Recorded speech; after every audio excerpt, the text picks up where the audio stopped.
Hey guys, this is Chef Alex Napolitano from Scribner's Catskill Lodge in Hunter and Sal's Pizza in Tannersville. First of all, I want to say I hope everybody watching is happy and healthy and getting through this successfully. We're going to be back together soon enough. I wanted to illustrate today a recipe that we were developing for Passover brunch, but sadly we're not going to be able to unveil it this year. But hopefully you guys can try it at home.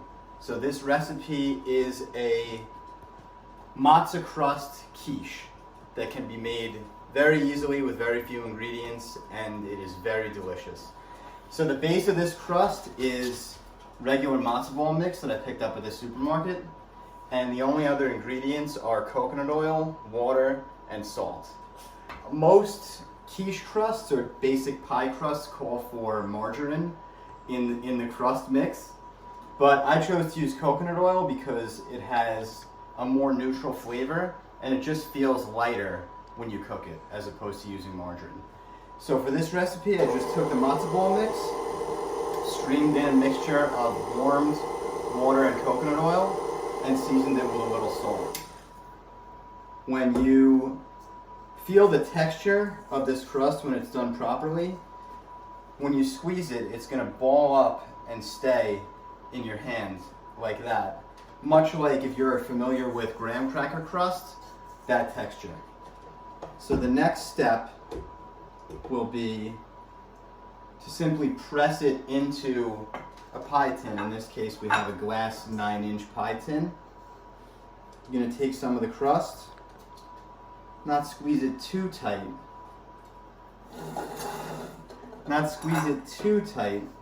and just begin pressing it in.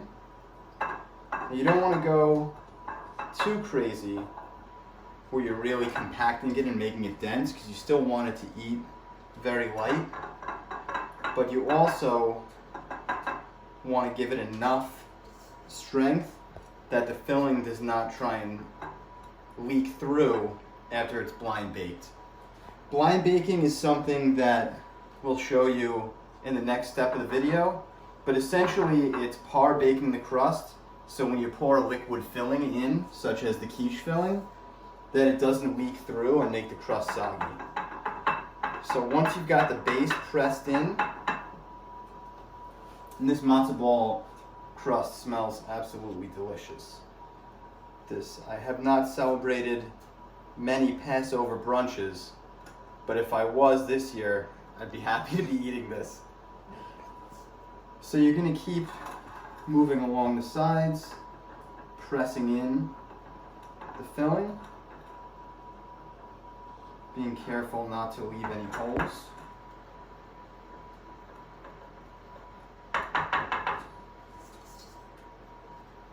Now for this filling, I used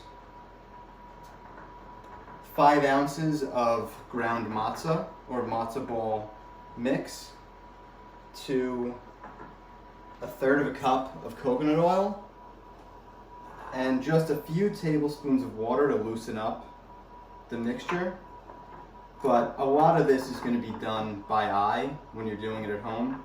With crust like this, the hydration is going to be different depending on the temperature, the time of year, the exact matzo you're using, and the amount of liquid that it takes.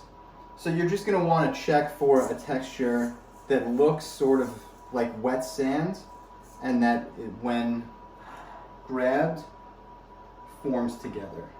So as you can see, this is looking like a graham cracker crust.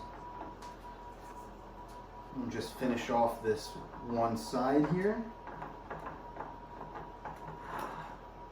While I was making this batter, I preheated the oven to 350 on straight bake, not convection, because when you blind bake this crust, you're going to want it to set up very, very evenly, and a traditional bake will do that way more effectively than a convection oven, which will cook the outside of the crust more quickly than the inside of the crust. So right now we have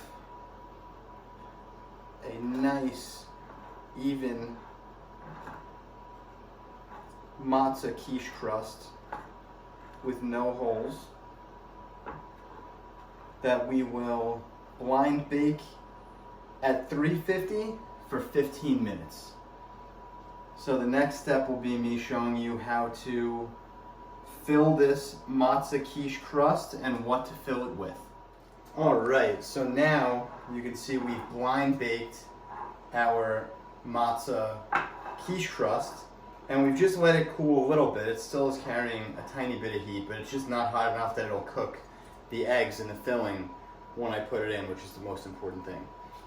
As you can see, it developed some golden brown color, and it is nice and firm, which is exactly what we need for it to hold this filling. This filling is just a few whole farm fresh eggs, milk, and heavy cream.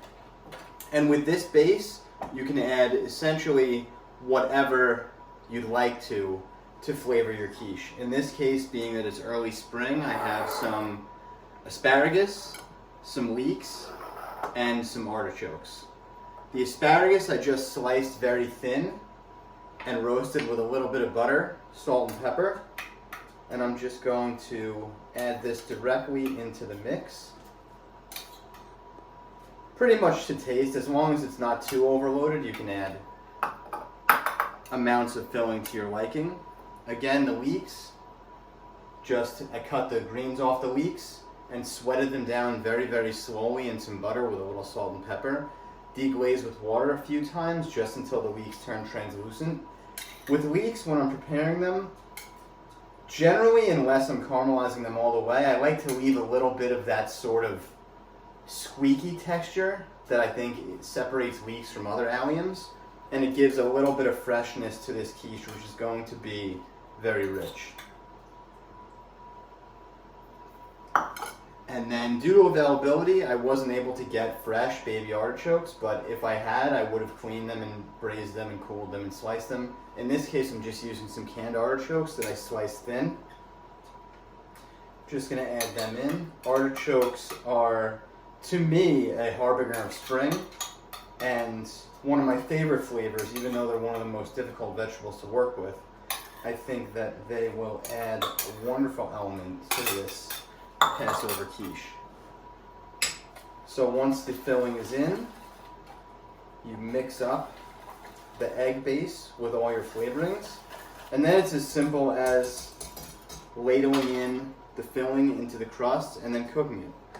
You're going to be tempted to just take this bowl and dump it in, but you don't want to get any egg mixture along the edge of this pie pan, because when you put it in the oven it'll burn and it'll just look unsightly. So when you're filling it up, take a ladle with a generous amount of the filling and just slowly fill it up. Another temptation is going to be to fill it up all the way to the brim. This egg mixture is going to souffle as it cooks and puff up.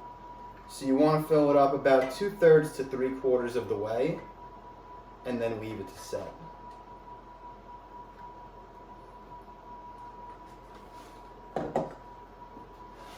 And there you have it. We're ready for the oven.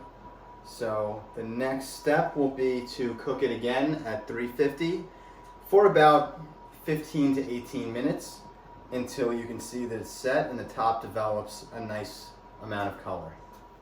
Alright, so our Passover quiche has cooked and cooled. As you can see, the matzah crust took a nice golden brown color, as well as the top. It's nice and firm to the touch. It looks great, and it smells even better. I hope you guys can give it a try at home with your family. And once again, I want to say happy Passover from all of us at Scribner's Lodge.